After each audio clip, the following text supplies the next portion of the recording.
Pair of linear equation का मतलब हो गया कि जो आपने लीनियर इक्वेशंस पढ़ी हैं, पेयर मतलब होती है दो। अब आपको दो लीनियर इक्वेशंस के बारे में पढ़ाई करनी है, ठीक है ना। लीनियर इक्वेशन आपको दिखती कैसी है उसके बारे में बात कर लेते हैं पहले हम। तो लीनियर इक्वेशन आपको दिखाई देगी ना, वो ऐसे दिखाई देगी a1x plus b1 plus c1 equal to 0। एक इक्वेशन ये हो गई linear equation in two variable. दूसरी इक्वेशन मैंने a2x plus b2 plus c2 equal to 0 ले ली। क्लियर, ये पेयर बन गया। अब ये आपका x and y are variables, a b c are constant. Clear, a1 b1 c1 and a2 b2 c2 क्या है आपके, ये कांस्टेंट है। और आपके पास x और y क्या है, आपके वेरिएबल्स हो गए। अगर इसको टू वेरिएबल में बनाना है तो आप ऐसे बोल सकते हो, जैसे a यहाँ पे, जैसे ये अगर मैं एक इक्वेशन लेता ax plus B y plus C equal to 0 लेता, तो यहां पर आपका a और b है वो 0 नहीं हो सकता। अगर आप ये बोल रहे हो कि ये पेयर ऑफ लीनियर, ये sorry linear equation in two variable है, तो अगर linear equation in two variable है तो a और b 0 नहीं हो सकता, उसके अलावा कुछ भी हो सकता है। क्योंकि बाई चांस अगर ये 0 हो गया तो क्या होगा, जैसे आपने बोला सर a को 0 कर दो आप, अगर आपने a को 0 कर दिया और b को कुछ और कर लिया, तो फिर तो एक ही वेरिएबल में बनेगी ना। a 0 कर दो, b को 2 ले लो आप और c को 5 ले लो जैसे, तो फिर ये इक्वेशन क्या बन जाएगी, ये तो 2y प्लस 5 बन जाएगी ना। तो ये linear equation in one variable हो गई y में। अगर आपको टू वेरिएबल में दिखाना है तो इक्वेशन में x और y के जो कोफिशिएंट है वो 0 नहीं हो सकते। क्लियर, बाकी c जो है वो कुछ भी चलेगा।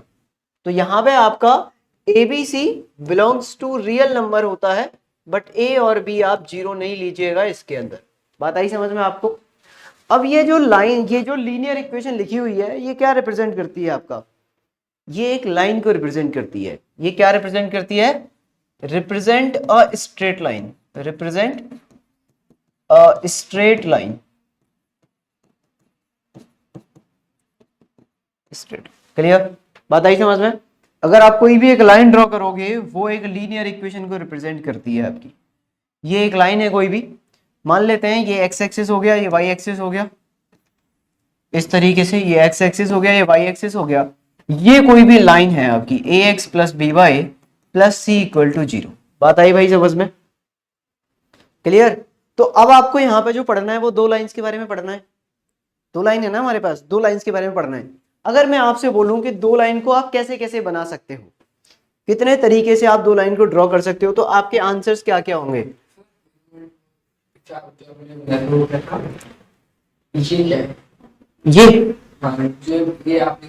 ये लाइन एक ग्राफ है इसका, इस लाइन का ग्राफ, ये जो लाइन है ना ये वाली, ये जो आपके पास ये लिखी हुई है ना, ये एक लाइन को रिप्रेजेंट करती है। जैसे सर्कल होता है, लाइन होती है, पैराबोला होता है, एलिप्स होता है, अलग अलग तरह की ज्योमेट्री होती है ना।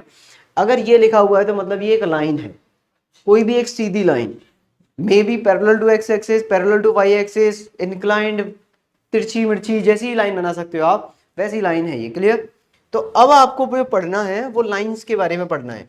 तो पेयर ऑफ लाइंस, अब आपसे अगर मैं बोलूं कि आप दो लाइन बना दो, मुझे दो लाइन बना के दे दो, तो आपके मन में किस किस तरह के विचार आएंगे लाइन बनाने के लिए। पैरेलल लाइंस बना सकते हो, इंटरसेक्ट करा सकते हो, और वो तो फिर अलग हो जाएगी। हाँ, ऐसी लाइन बन सकती है सर, एक के ऊपर, हाँ अच्छा एक के ऊपर एक, एक के ऊपर एक कोइंसिडेंट हो जाएगी, है ना। तो अगर मैं, हाँ, पर वो काट देंगी कहीं ना कहीं। अगर आपको दो लाइंस ऐसी बनानी है जो कि ना तो पैरेलल हो ना इंटरसेक्टिंग हो, तो वो तो इस तरीके से बनती हैं आपकी। ये दिख रही है आपको, उसके लिए एक और एक्सेस चाहिए, मतलब दो प्लेन चाहिए। ये जो लाइंस है ना, ये जो लाइंस है, ये ना तो पैरेलल है। पैरेलल लाइंस कैसी होती हैं आपकी, जिनका हर जगह पर डिस्टेंस बराबर होता है, हर पॉइंट पे। ठीक है, जब आप करस्पॉन्डिंग पॉइंट्स लेते हो तो डिस्टेंस बराबर आना चाहिए, परपेंडिकुलर। क्या इन दोनों का परपेंडिकुलर डिस्टेंस बराबर आएगा कि हमेशा नहीं आएगा भाई। इसके कैप से और इसके यहाँ तक का डिस्टेंस तो कुछ और अलग ही आ जाएगा, जबकि ये उंगली के बीच वाला जो डिस्टेंस है मेरा, ये कम आएगा। तो ये जो लाइंस होती है ना, इनका तो एक स्पेशल नाम होता है स्क्यू लाइंस।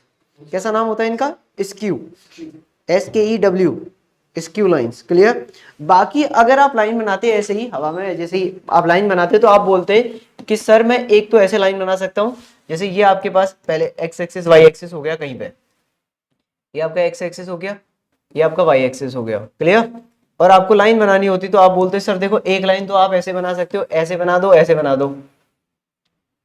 भाई ये बना सकते हो आप, कहीं भी काट सकती हैं दुनिया के किसी भी कोने पे, पर ये काटेंगी। क्लियर। दूसरा हो गया, आप ये बोल सकते हो कि सर अगर आप बाई चांस ऐसी भी लाइन बना सकते हो, जैसे दूसरा केस ये हो गया एक्स एक्सिस आपका, एक लाइन जो है आपकी वो कुछ इस तरीके से जा रही है, एक लाइन जो है वो आपकी इस तरीके से जा रही है लाइन, ये आपकी एक लाइन 1 है और एक लाइन ये है आपकी लाइन 2। ये दोनों कैसी लाइंस है, ये दोनों कैसी लाइंस हो गई आपकी, ब्लू वाली दोनों लाइन, ये तो एक्स एक्सिस है, ये तो तीर बन गया तो एक्स एक्सिस हो गया ना, इस पे तो सवाल ही नहीं खड़ा होता। हाँ, ये कैसी लाइंस हो जाएंगी दोनों, ये दोनों पैरेलल लाइंस हो जाएंगी, ये दोनों काट रही थी। और कैसी लाइन बना सकते हो, अगर आप थोड़ा सा और जाओगे तो आप बोलोगे सर देखो एक लाइन आपके पास ये थी और एक लाइन हमने क्या किया, एक लाइन सर इस तरह की बना दी, इसके ऊपर होके जाएगी इस तरीके से, ये वाली लाइन दिख रही है आपको, चलो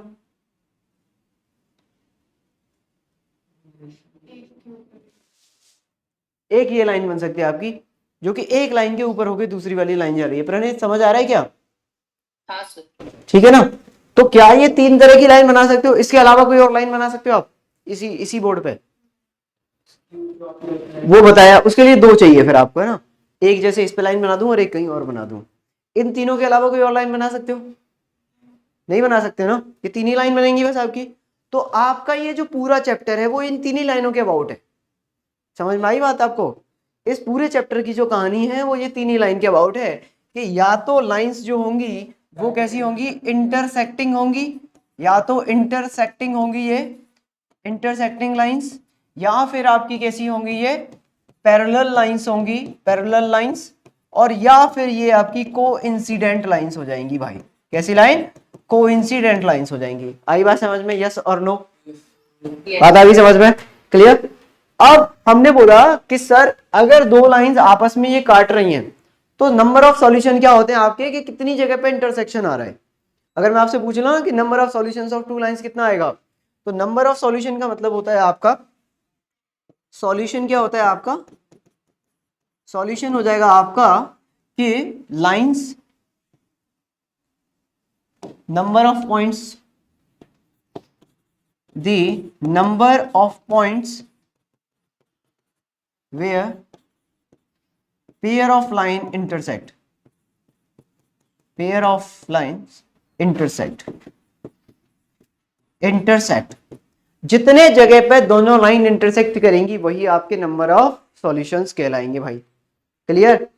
पहली वाली वर्षा कितनी जगह पे इंटरसेक्ट हो रही है, कितने नंबर ऑफ पॉइंट पे इंटरसेक्ट हो रही है लाइंस, 1, तो इसके कितने सॉल्यूशन आने चाहिए, 1। ठीक है, ये रही ना, तो ये कितना हो गया number of solutions, number of solution कितना हो गया 1। बहुत बढ़िया, नंबर ऑफ सॉल्यूशन कितना हो गया 1। ठीक है, 1 सॉल्यूशन को हम यूनिक भी तो बोल सकते हैं, इंग्लिश का खेल है ना। हाँ, यूनिक का मतलब यही होता है, हाँ 1 भी, पर 1 को हम मैथ्स मानने लग गए ना बहुत दिन से। ठीक है, तो यूनिक सॉल्यूशन, इसको क्या बोलते हैं अपन, यूनिक सॉल्यूशन। ठीक है ना, तो जिसका एक ही सॉल्यूशन है वो हो गया आपके पास यूनिक सॉल्यूशन। आई बात समझ में? पेयर ऑफ लीनियर इक्वेशन में ये मोर क्यों बना रखा है इन्होंने मॉड्यूल में? पेयर ऑफ लीनियर इक्वेशन के मॉड्यूल में वो स्टार्टिंग में ही पक्षी से बना हुआ है ना मोर। ठीक है, बात आई भाई समझ में? अब आप मुझे बता सकते हैं दूसरा केस जो है इसमें कितनी जगह पे इंटरसेक्ट हो रही है लाइंस, 0। तो यहाँ पे क्या आ जाएगा, number of solutions, number of solutions 0। Number of solutions कितने हो जाएंगे इस केस में, 0। 0 को एक और बोलते हैं नो सॉल्यूशन। ठीक है, नो सॉल्यूशन वाला केस हो गया ये सब आपका। तीसरे वाली में number of point of intersection कितने हैं, कितनी जगह पे इंटरसेक्ट कर रही है आपस में पीली लाइन और ये blue, infinite number of times ना, गिन के बता सकते हो क्या आप, नहीं ना, इनफाइनाइट। तो इसके कितने सॉल्यूशंस हो जाएंगे, infinite many solution, infinite many solution. Consistent का इंग्लिश में मतलब क्या होता है, कंसिस्ट का मतलब क्या होता है, कंसिस्ट करना मतलब, ठीक है ना, किसी चीज को अपने अंदर कंसिस्ट करना, यही मतलब हो गया। इनकंसिस्ट मतलब नहीं करना, ठीक है, बात आई समझ में। तेरी और मेरी दोस्ती कंसिस्टेंट रहेगी, ठीक है, तो वो वाली जय बीरू वाली दोस्ती इस तरीके से, बात आई समझ में। तो कंसिस्ट का मतलब होता है चीज को अपने अंदर रखना, ठीक है। अब आप मुझे बताइए, अगर मैं आपसे पूछूं कि इस तीनों में से सॉल्यूशन किस किस के अंदर आ रहे हैं आपके, चाहे वो एक हो चाहे इन्फिनिट मैनी हो, फर्स्ट एंड थर्ड। सॉल्यूशन अगर आपसे बोला जाए कि सर इसमें बता दो आप कि सॉल्यूशन किस किस के अंदर है, तो आप क्या बोलोगे कि सर पहली वाली में सॉल्यूशन आ रहा है, चाहे वो एक ही है लेकिन सॉल्यूशन तो है, और तीसरे वाले केस में है चाहे वो इनफाइनाइट सॉल्यूशन है लेकिन सॉल्यूशन तो है। जो सॉल्यूशन को कंसिस्ट करे वो कंसिस्टेंट सिस्टम, जिसमें सॉल्यूशन ना हो वो इनकंसिस्टेंट सिस्टम, बात आई समझ में। हाँ, तो जो सॉल्यूशन को कंसिस्ट करे वो कंसिस्टेंट सिस्टम, कंसिस्टेंट, टेंट की स्पेलिंग देख लेना यार एक बार, ठीक है, ये देख के बताना जरा। आप मुझे इंग्लिश सिखाते जाओ, मैं आपको मैथ सिखाते जाऊंगा। कंसिस्टेंट सिस्टम, कंसिस्टेंट और इनकंसिस्टेंट सिस्टम। कंसिस्टेंट कौन कौन सॉल्यूशन कंसिस्ट कर रहा था, पैरेलल वाला नहीं, नहीं पैरेलल वाला नहीं, इंटरसेक्टिंग वाला, इंटरसेक्टिंग वाला, वाला कोई वाला, ठीक है, और एक कोइंसिडेंट वाला। इंसिडेंट की स्पेलिंग भूल गया मैं, यही है क्या, ठीक है, आई एन, आई नहीं लगाना, अच्छा डी ई एन टी है ना, अच्छा ज्यादा लग गया, हाँ कोइंसिडेंट, ठीक है। तो ये दोनों जो सिस्टम आते हैं आपके वो कंसिस्टेंट में आते हैं, और इसके अंदर कौन सा आता है आपका, पैरेलल वाला। बात आई भाई समझ में, बताओ कोई कंफ्यूजन हो तो। समझ में आ गया, आपको याद रहेगा एंड तक अब ये बात, साल के आखिर तक याद रहेगी, दिसंबर तक के महीने में। कंसिस्टेंट मतलब जो कंसिस्ट करे, इनकंसिस्टेंट जो कंसिस्ट ना करे, सीधी बात, ठीक है। कंसिस्ट कौन करता है, जिसमें एक सॉल्यूशन होता है, तीन ही तो सॉल्यूशन है, no solution, infinite many solution और यूनिक सॉल्यूशन। तो जिसमें सॉल्यूशन है वो कंसिस्ट है, जिसमें सॉल्यूशन नहीं है वो इनकंसिस्टेंट है। इसका मतलब ये हुआ कि इसके अंदर दो लाइंस आती हैं आपकी, कौन कौन सी, इंटरसेक्टिंग, और ये तो हो ही गया, ठीक है ना, की वाला, और इसमें पैरेलल हो गया नो सॉल्यूशन। इसमें कौन कौन से आते हैं आपके, यूनिक सॉल्यूशन आता है, और इसमें इनफिनिट मेनी सॉल्यूशन, ओके जी, इनफिनिट मैनी सॉल्यूशन। और इसमें क्या आता है भाई आपका, पैरेलल वाले में नो सॉल्यूशन, ठीक। बुक्स के अंदर सबसे पहले ग्राफ वाला मेथड दिया होता है, मैं उसको आपको सबसे लास्ट में बताऊंगा, ठीक है, ताकि आपको ये समझ में आ जाए ग्राफ कैसे बनाते हैं, और फिर आप उस क्वेश्चन को हमेशा सही करके आओ। सॉल्यूशन साइड में निकालो और आंसर आपका सही आ जाएगा, ग्राफ एक ही बार में अपन सही बना पाएंगे फिर, क्लियर है। चलिए, तो ये तो अपने को समझ में आ गया कंसिस्टेंट सिस्टम क्या है, इनकंसिस्टेंट क्या है, लाइंस के सॉल्यूशंस कैसे कैसे होंगे, ये आपको बात समझ में आ गई, ठीक है। और आपका पेयर ऑफ लीनियर इक्वेशन क्या होता है, क्लियर, ये समझ लिया। अब क्वेश्चन इसमें क्या आता है, अगला क्वेश्चन ये आता है कि सर अब आप हमें ये बता दीजिए कि सॉल्यूशन निकालेंगे कैसे, हमें कैसे पता चलेगा ग्राफ से, ग्राफ तो हर समय दिया नहीं होगा आपको, तो जब आपको इक्वेशन दी होंगी ये लीनियर इक्वेशन, तो हमें कैसे पता चलेगा सर ये पैरेलल है या इंटरसेक्टिंग है या फिर ये आपका कोइंसिडेंट है। अब यही सबसे बड़ा सवाल आ गया आप लोगों के सामने, क्लियर। अब उस पर चलते हैं अपन कि कैसे पहचानेंगे इनको, क्या क्या है। तो अगर मैं आपसे बोलता हूं यहाँ पे इसके बारे में, देखो ये आपके पास लाइन्स है a1x plus b1y plus c1 equals to 0, पहली लाइन ये है, a2x plus b2y plus c2 equals to 0, ये दूसरी लाइन है आपके पास, ठीक है। पहला केस, अगर आपका a1 upon a2 is not equal to b1 upon b2 आता है, अगर a1 अपॉन a2 और b1 अपॉन b2 का रेशियो अगर बराबर नहीं आएगा, तो ये कहलाएंगे आपकी इंटरसेक्टिंग। ये कैसी कहलाएंगे आपकी, इंटरसेक्टिंग। मतलब इसका कैसा सॉल्यूशन होगा, यूनिक, यूनिक। दूसरा क्या आ जाएगा भाई, अगर आपके पास a1 upon a2 is equal to b1 upon b2 है, बट c1 अपॉन c2 बराबर नहीं है, तो ये होती है आपकी parallel lines, parallel lines, clear, parallel lines, बात आ गई समझ में। पैरेलल लाइंस ये मतलब किसी के जैसे कोई होता है ना, जो जिसका पति भी डॉक्टर था, पत्नी भी डॉक्टर थी, लेकिन डॉक्टर हॉस्पिटल एक ही था, समझ रहे हो, हॉस्पिटल एक ही था, पति पत्नी दोनों डॉक्टर थे, ठीक है। तो सी दोनों का सेम है, अलग हो गया, बाकी एक्स और वाई सेम है, ठीक है। तो जो पैरेलल लाइंस होती है वो एक्स वाई तक सेम दिखती हैं आपको, मतलब जाना एक ही हॉस्पिटल में, बाकी उसके पास चले जाओ या उसके पास चले जाओ, ऐसा सीन हो जाता है, समझ में आई बात। तो पैरेलल लाइंस जो होती हैं वो एक जैसी दिखती हैं एक्स वाई तक, बस उनका सी डिफरेंट होता है, बात आई समझ में। सी इनका, सी मतलब कांस्टेंट ना, C1 C2 जिनका कांस्टेंट डिफरेंट, ठीक है।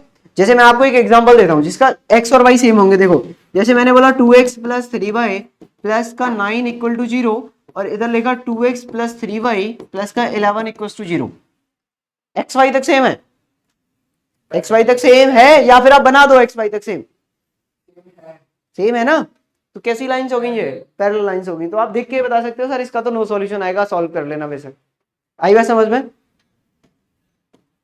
सॉल्व अभी उस पर चलेंगे, वही तो चैप्टर है, हाँ वही चैप्टर है how to solve pair of linear equation is the chapter, ठीक है पूरा। तो ये आपका इतना सेम है, या फिर सेम बन जाए, या फिर सेम बन जाए। अब सेम कैसे बनेगा, सेम ऐसे बनेगा कि आपसे अगर अपन ने बोला कि देखो ये तो एग्जाम्पल 1 था, ये एग्जाम्पल 2 ले रहा हूं मैं, जरा देखो आप ध्यान से सेम बन पा रहा है क्या।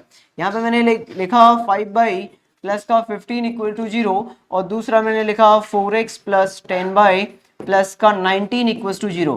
क्या आप इसमें x और y वालों को सेम बना सकते हो, a1 upon a2 b1 upon b2, क्या इसमें सेम है कि नहीं, देखो जरा, 2 कॉमन आ सकते हैं यहाँ से, या 2 से इसमें मल्टीप्लाई कर सकते हो, तो क्या ये दोनों सेम हो जाएंगे, एक्स वाई तक सेम दिखती हैं जो लाइंस वो पैरेलल होती हैं, एक्स और वाई जिनका सेम होता है, क्लियर, बात आई समझ में, नहीं आई। और ऐसा क्यों होता है ये हम 11th क्लास में स्ट्रेट लाइन के अंदर भी पढ़ेंगे। कैसे 2/1 और 1/2 कैसे, B1 by B2, B1 by B2, ठीक है, 1/2 आ गया, by 2 आ गया, B1 by B2 1/2, हाँ ठीक, और 2/4 भी तो 2 1/2 ही होता है, ठीक है ना, क्या अजीब कोइंसिडेंट है ना, ठीक है, ये बात आई समझ में ठीक, तो ये आपका क्या हो गया, पैरेलल लाइंस हो गई, क्लियर। तो ये आपकी इंटरसेक्टिंग हो गई, ये आपकी पैरेलल हो गई, समझ में आई बात आपको। अब हम बात करते हैं, नेक्स्ट पे चलते हैं, तीसरा वाला केस इसमें आता है a1 upon a2 is equal to b1 upon b2 is equal to c1 upon c2, जिसमें सभी बराबर हो, a1 upon a2 b1 upon b2 c1 upon c2, ये आपकी कोइंसिडेंट लाइन होती है। प्रणय समझ में आ रही है बात,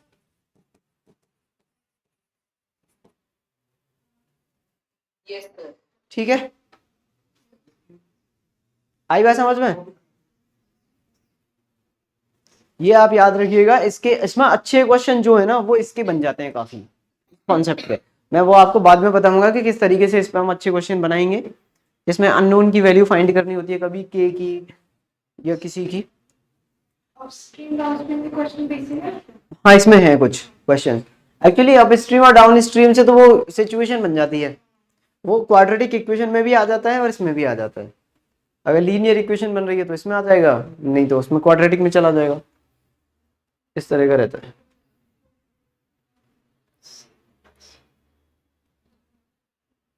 अंगद समझ में आ रही है,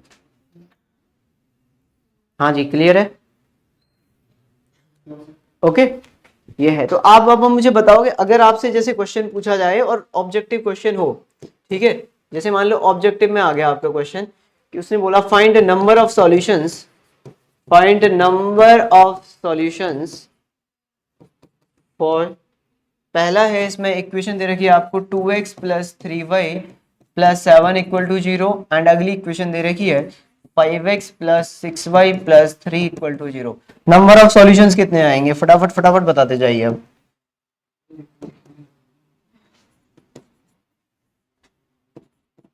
five x plus 2y plus 7 equal to 0, 10x plus 4y plus 9 equal to 0। Number of solutions ऊपर में तो एक आया। 2x 6y 7 equal to 0, 4x 12y, पहले वाले में, दूसरे वाले में, तीसरे वाले में नंबर ऑफ सॉल्यूशंस बता दीजिए आप।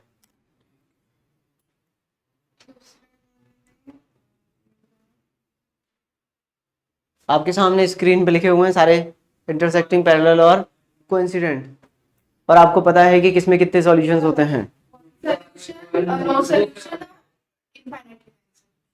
अरे ये ऐसे ही लिख दिया क्या मैंने उसी सीक्वेंस में? अच्छा, ये तो गड़बड़ हो गया। हाँ, पहले वाले में One solution. वो कृष्णा है, दूसरे वाले का क्या आंसर आ रहा है? No solution. Please explain. A1 upon A2 और B1 upon B2 इक्वल है, जब 5 और 10 और 2 और 4 को काटेंगे तो 1/2 0 to 1/2। बहुत बढ़िया, लाजवाब, अति उत्तम जी। और जी बताइए, थर्ड वाला क्या आ रहा है? कोइंसिडेंट आ रहा है, मैनी सॉल्यूशंस आ रहा है। पहले वाले में कितने आ जाएंगे? Number of solutions 1। पहले वाले में नंबर ऑफ सॉल्यूशन कितने आ जाएंगे? 1। दूसरे वाले में कितने आ जाएंगे? 0। ठीक है, नो सॉल्यूशन, इसका मतलब नो सॉल्यूशन। अच्छा, मैं आपको एक कमाल की चीज बता देता हूँ, नो सॉल्यूशन को हम रिप्रेजेंट कैसे करते हैं? 5 से। 5 होता है 0 के बीच में बड़ी बड़ी लाइन, बीच में से काट दो, जैसे ये 0 था, बीच में से काट दो, ठीक है, तो ये 5 हो जाता है नो सॉल्यूशन।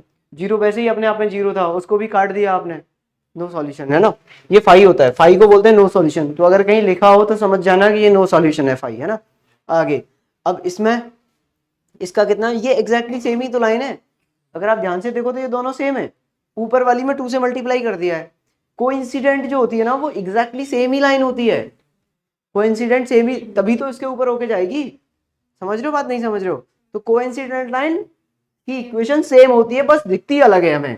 तो ये सिर्फ तुम आप लोगों को नजर से दिख रही है। अगर आप इसमें से 2 कॉमन ले लोगे तो ऊपर वाली बन जाएगी, और ऊपर वाली में 2 मल्टीप्लाई कर दोगे तो नीचे वाली बन जाएगी। तो ये कितने आ जाएंगे? Infinite many solution. इसके कितने आ जाएंगे? Infinite many solution. ठीक है ना, आई बात समझ में आपको?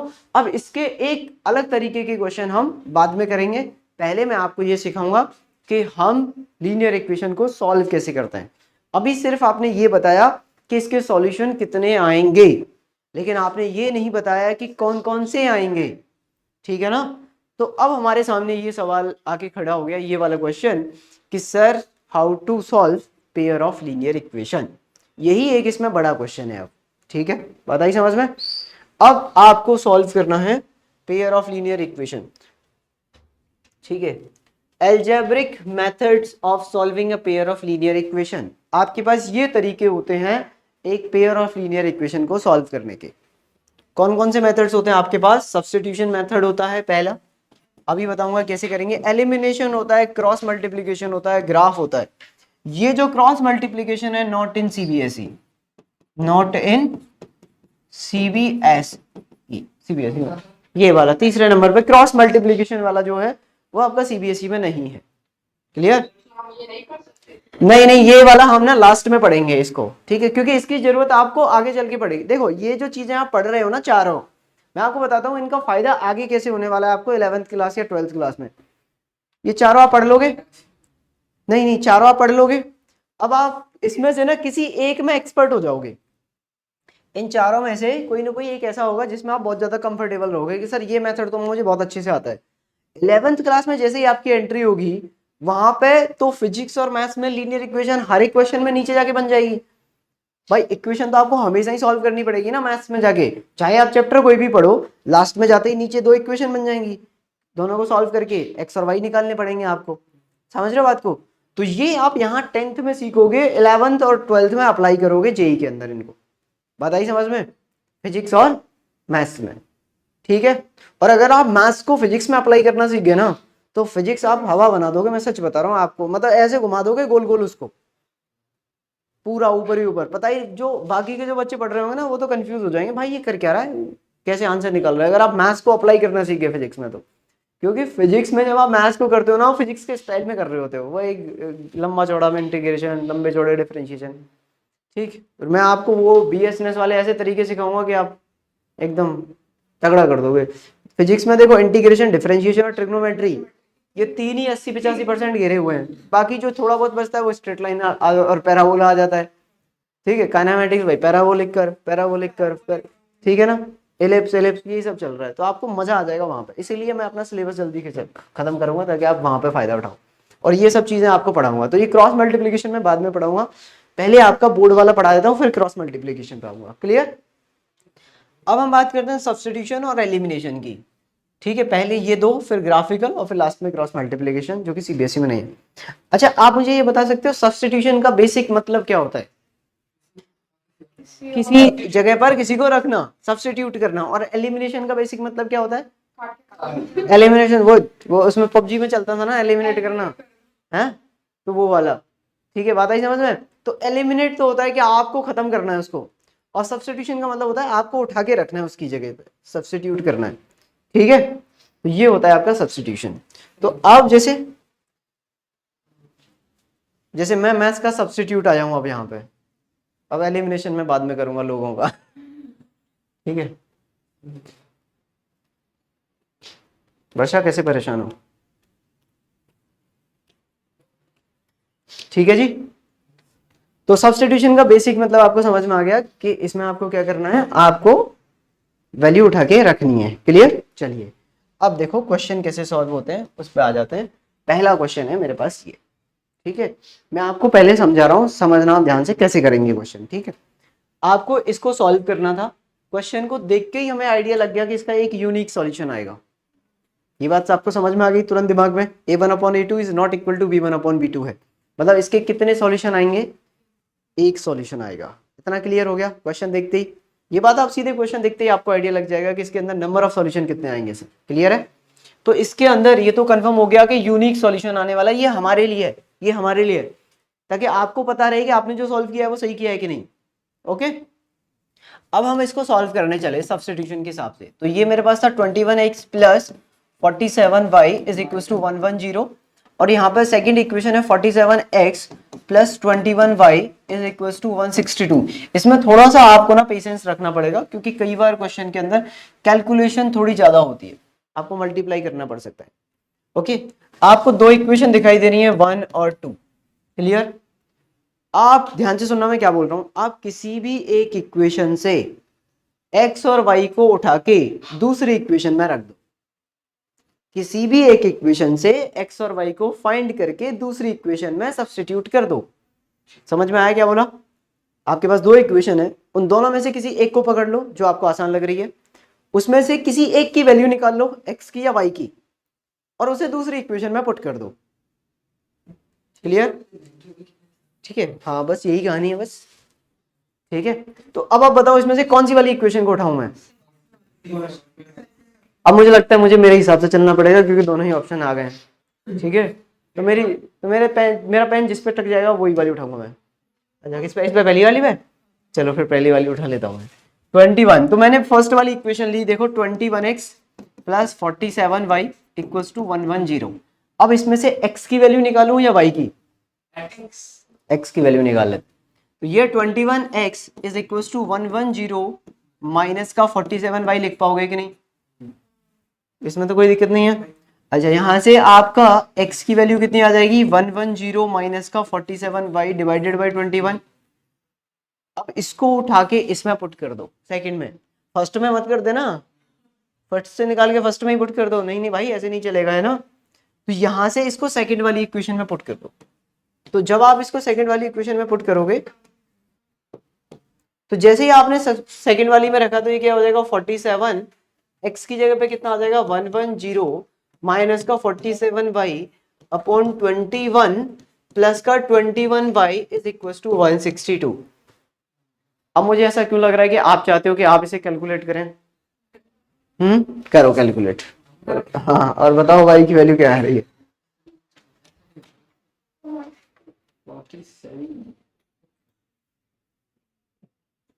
कैलकुलेशन थोड़ी बड़ी होगी, मैंने आपसे बोला था। हाँ, क्योंकि थोड़ा सा कैलकुलेशन वाला ही पॉइंट है इसमें बस।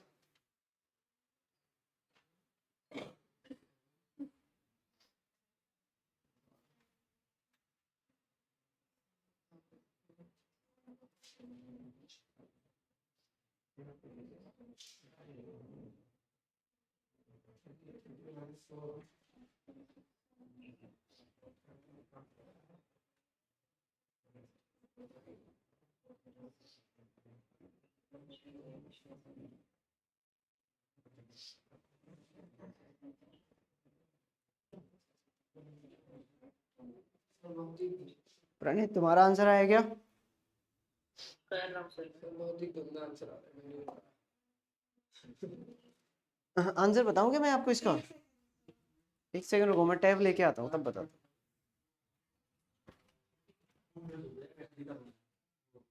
वो तो कॉन्फिडेंस है कि उसका डबल बने यहाँ पे।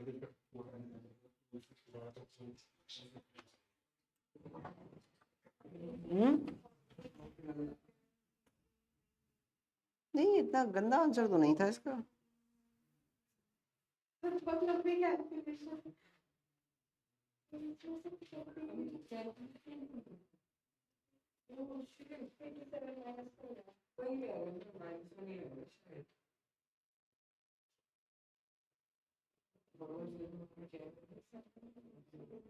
एनसीईआरटी एग्जाम्पलर का क्वेश्चन है ये, आई थिंक। सर माइनस का नहीं आ रहा है, माइनस का नहीं आ रहा है, माइनस में नहीं होता, माइनस में नहीं होता। से डिवाइड करना है अरे कैलकुलेशन करोगे छोटी सी, अच्छा मैं करूँ कैलकुलेशन? कैलकुलेटर लगा दो। मैंने प्लस का मेरा माइनस में 2.265 क्या बोले x y की वैल्यू कितनी आ गई? 192.265 माइनस के प्लस है, माइनस माइनस कर जाएंगे। हाँ हाँ हाँ सही है, सही है, सही है सर, मैंने सॉल्व नहीं किया। मेरे माइनस के वैल्यू आ रहे हैं। सॉल्व नहीं किया, बिना सॉल्व किए बता दिया आंसर।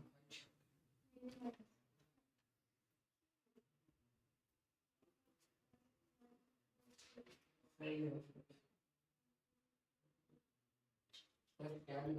मैं आपको आंसर बता देता हूँ इसका कितना आ रहा है। क्या भी आंसर मिलेगा 192.265 21x plus 47y equals to 110, 47x plus 21y equals to 6। x की वैल्यू 3 आ रही है और y की वैल्यू 1 आ रही है। एक्स वाई की भी निकालनी है क्या? x की वैल्यू 3 आएगी और y की वैल्यू 1 आएगी। y इसमें रख दो उठा के, इसमें यहाँ x रख दो करीब। y की वैल्यू आ रही है इसमें 1, तो वाई की वैल्यू क्या है? 1 आ रही है करके बता तो दिया। इसके अंदर। अच्छा अगर इसे सॉल्व करना होता तो ये ऐसे आता आपके पास 47 110 minus 47y is equals to 21 into 21y is equals to 21 into 162। तो ये तो क्या आपने? ये मैंने 21 का एलसीएम ले लिया पहले, ठीक है। ओह शिट, बात आई समझ में? मैंने एलसीएम में नहीं। ये होगा। अब इसमें क्या करोगे? दो बार equal to कैसे बनेगा? 2 बार इक्वल टू नहीं है, एक ही बार है। ये आपका फिर से मल्टीप्लाई करोगे तो ये कितना आ जाएगा आपका 47 इंटू 47 माइनस का y और यहाँ पे आपका 21y इंटू 21 और ये कितना हो जाएगा आपके पास, और प्लस का 47 into 110 is equals to 21 into 162। ठीक है ना, ये पॉइंट नहीं है, ये इंटू है। ठीक है, तो y में कितना बचेगा आपके पास? y बचेगा आपके पास, y कॉमन लेने के बाद तो 21 का स्क्वायर माइनस 47 का स्क्वायर, यही बचेगा हाँ इन दोनों में से। और यहाँ पे बचेगा आपके पास 21 इंटू 162 माइनस का 47 इंटू 110। सर किन दोनों में से कॉमन लिया? अरे ये इन दोनों में जिनमें y है उन दोनों में से ना, जिनमें y है उनमें से कॉमन ले लिया। ठीक है, तो सर 47 का स्क्वायर कहाँ से बन गया? 47 इंटू 47, अभी 47 से multiply किया ना? हाँ बाहर वाला था ना 47। अब इसमें a plus B a minus B लगा दिया मैंने कैलकुलेशन को थोड़ा इजी करने के लिए। ठीक है, इसमें से कुछ कॉमन आ रहा है? इसमें से कुछ कॉमन आ रहा है क्या? इसमें से इन दोनों में से, इन दोनों में से क्या कॉमन आ रहा है आपका?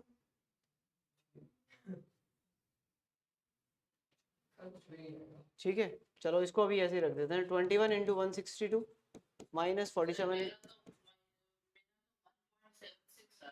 पॉइंट में आ रहा है।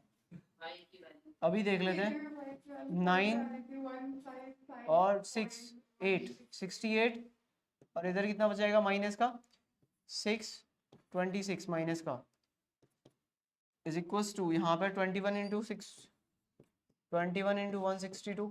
एक काम करो इसमें से आपका एक और दो होता है, एक तो 2 कॉमन आ जाएगा और 162 और 110 है ना,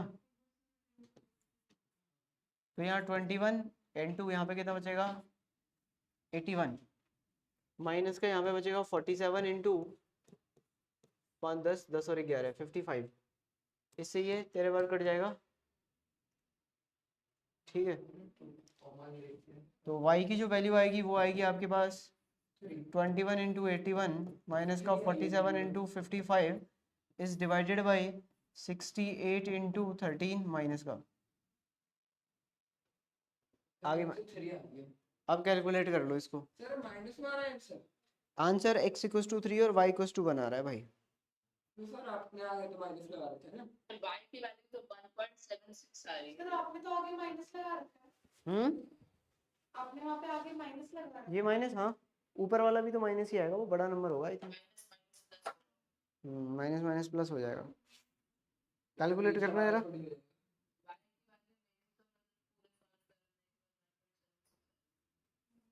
1.76 सर आप कैलकुलेटर यूज कर रहे हो सर चीटिंग। ये हो गया 1701 माइनस योर है 47 इंटू 55 आपका 2585 is divided by 68 into 13 minus का माइनस ये 1701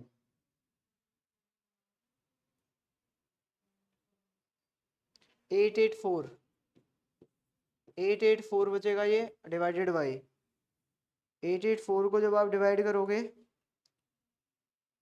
तो ये इससे 884 आ जाएगा 68 इंटू 13 ये इससे पूरा कट जाएगा वन टाइम, वन ही तो आ रहा है आंसर। सर आपने चीटिंग की। चीटिंग की। मैंने इधर मुंह करके किया ना चीटिंग।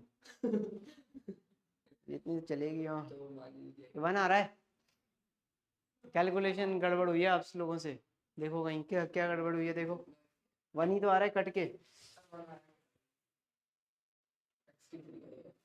अब इस y की वैल्यू को 1 को उठा के इसमें रख दो, इसमें पुट कर दो y इक्वल्स टू 1। यहाँ पे कितना आ जाएगा x is equals to 110 minus 47 upon 21, ठीक है 63 अपॉन 21 इसमें रख दो x में, यहाँ पे किसी में भी रख सकते हो, ऊपर भी रख दो, यहाँ रख दो 63 आ जाएगा। देख लो जरा एक बार। प्रणीत समझ में आया कहाँ कैलकुलेशन मिस्टेक हो गई? हाँ सर।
मैं आपको एक और तरीका बताऊं इसे सॉल्व करने का।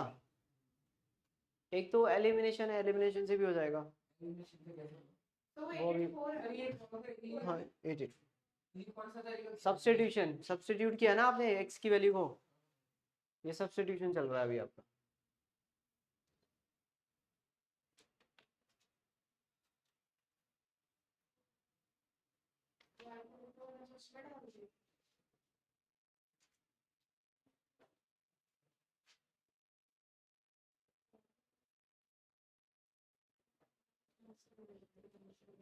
क्लियर? किसी भी तरह की कोई दिक्कत अब इसके अंदर?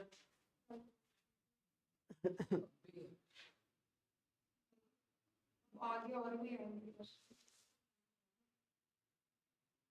मैं आपको बताऊं एक और आसान सा तरीका, एक और आसान तरीका बताऊं इसको सॉल्व करने का। जैसे आपके पास इक्वेशन क्या थी, 21x plus 47y is equal to कितना दिया था, 110। दूसरा क्या दिया है, 47x प्लस 21 इक्वल टू 162, ये दिया है। अब इसमें x और y के कोफिशिएंट सेम है, मतलब ऑल्टरनेट चेंज हो गया है ना बस। आप देखो x और y को घुमा दिया बस उसने, तो x और y को घुमा दिया ना, x का पहले 21 था तो y का 21 कर दिया दूसरे में, x का 47 y का 47 था तो उसने x का कर दिया। अब ये क्योंकि बड़े नंबर है, छोटे होते हैं तो कैलकुलेशन आसान हो जाती है, ये बड़े नंबर है, तो जब आपको लगे बड़े नंबर है और इस तरीके से घुमा रहा है तो आप क्या करो, एक बार ना दोनों इक्वेशंस को ऐड कर दो, आप 1 और 2 को ऐड कर दो। आप 1 प्लस 2 को ऐड किया तो कितना आया, अब फर्क तो पड़ेगा नहीं ऐड करने में क्योंकि लेफ्ट साइड और राइट साइड है थोड़ी है, तो ये कितना हो जाएगा आपका 68x plus 68y is equal to, ये हो जाएगा 2 और 7 और 2, 68 कॉमन आ जाएगा तो x plus Y is 272 divided by 68, 8 चौको 32, 4 से डिवाइड करके देखना हो रहा है क्या ये 4 बार, 4 से 4 बार मतलब 4 से 68 से 4 बार डिवाइड करके देखो इसको, 4 टाइम्स आ रहेगा, हाँ 4 टाइम्स कट गया ये, तो x plus Y equal to कितना आ गया 4। ये तीसरी इक्वेशन हो गई आपके पास, आपने खुद से बना ली। और ये आइडिया कैसे आया, क्योंकि x और y के कोफिशिएंट को इंटरचेंज किया था उसने, तो प्लस करने पे सिमेट्री आ जाएगी।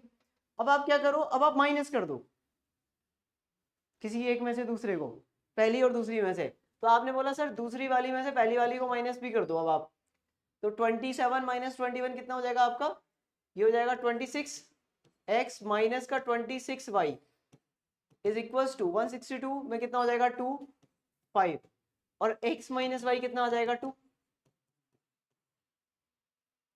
अब आप तीसरी और फोर्थ वाली इक्वेशन को सॉल्व करो, समझ में आई बात। फर्स्ट तो फर्स्ट वाली जगह पर है, फर्स्ट और सेकंड बहुत बड़े नंबर थे तो मैंने उनको क्वेश्चन को ध्यान से देखा और देखा कि यार क्वेश्चन में ना सिमेट्री है, x और y को इंटरचेंज कर रहा है, तो फिर मैंने बोला कि दोनों को ऐड कर लो, दोनों को माइनस कर दो, कॉमन कट रहा है, ठीक है।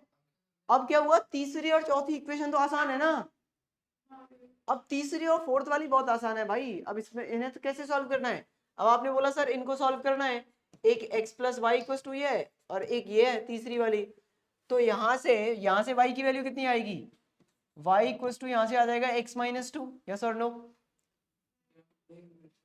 इसको इसमें पुट कर दीजिए आप, थर्ड वाली में इसमें पुट कर दो इसको, तो x प्लस वाई की जगह x माइनस 2 इक्वल टू 2, 4 हो गया, और ये कितना हो जाएगा 2x equal to 6, x equal to 3। क्या आंसर था 3। भाई वो बहुत लंबी चौड़ी कैलकुलेशन से बचा दिया आपको। और इस x को उठा के किसी भी एक इक्वेशन में रख दो, कहीं पे भी पुट कर दो, किसी में भी, तो ये हो जाएगा 3 माइनस का y equal to 2 then y equal to 1, यही आंसर आ रहा था ना, लो आ गया,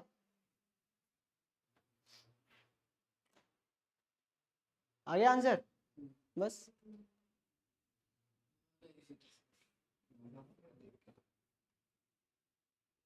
ठीक है, नोट्स भिजवा देंगे, क्यों कर रही हो, आज से नोट्स भेज देंगे ग्रुप पे, बढ़िया एकदम फर्स्ट क्लास HD क्वालिटी में PDF आएगी। नहीं नहीं लिखना तो है ही, कॉपी बनानी है भाई, नोटबुक में लिखने पड़ेगा। प्रॉपर नोट्स बनाने हैं एकदम बढ़िया, ऐसा लगना चाहिए जैसे एकदम मजा आ जाए। नोट्स ऐसे बनाओ हमेशा, नोट्स का सबसे पहली प्रायोरिटी पे नोट्स की आदत डालो बनाने की। नहीं ऐसा नहीं, नोट्स पता कैसे होना चाहिए, वो तुम लोग टीवी या यूट्यूब पे कोई ऐसा वीडियो देखा है तुमने, जैसे मान लो एक लड़की ने एक लड़के को वो लेटर लिख के गई और वो तो छोड़ के चली जाती है, तो जब वो उसको पढ़ता है तो उसका चेहरा दिखता है उसमें, देखा कोई ऐसा सीन, वो लड़की बोल रही होती है रमेश मैं तुम्हें छोड़ के जा रही हूँ, मैं तुम्हारी नहीं हो सकती है, ऐसे ऐसे करके, तो वो उसमें चेहरा बोलता हुआ देखता है। तो नोट्स ऐसे होने चाहिए जब आप उन्हें पढ़ो तो मजा आ जाए, यार क्या एकदम क्या तगड़े लिखे हैं मैंने, अब तुम इतने गंदे नोट्स लिखते हो कि तुम्हारा ही मन नहीं करता, अपने खुद के लिखे हुए नोट्स को पढ़ने का मन नहीं करता। तो नहीं भाई, सारी चीजें लिखो उसमें प्यार से, ऐसे नोट्स बनाओ सब हो, मतलब टीचर। अब मैं उस तरह से नहीं बोल रहा, लेकिन हाँ सर ने ये बताया था, मतलब मेरा चेहरा दिखाई दिया आपका। ए स्कूल वालों की बात ही नहीं करेंगे हम, स्कूल वाले फर्जी लोग होते हैं। तुम्हारा तो सबसे बेकार स्कूल है फर्जी, जिसने पेपर ही खत्म नहीं कराया अब तक। छोड़ दे स्कूल, तो दूसरे में एडमिशन ले ले। हैं एमवीएन में लेगा स्कूल, तो तूने अब तगड़ा चुन लिया। पहला वाला कौन सा तेरा? नहीं नाम मत बना, फालतू में पता चला वीडियो बाहर चला गया होगा। नहीं नहीं नहीं, नाम नहीं, किसी कोई किसी का नाम नहीं लेगा यहाँ पे, स्कूल का केस कर दिया मेरे ऊपर तो।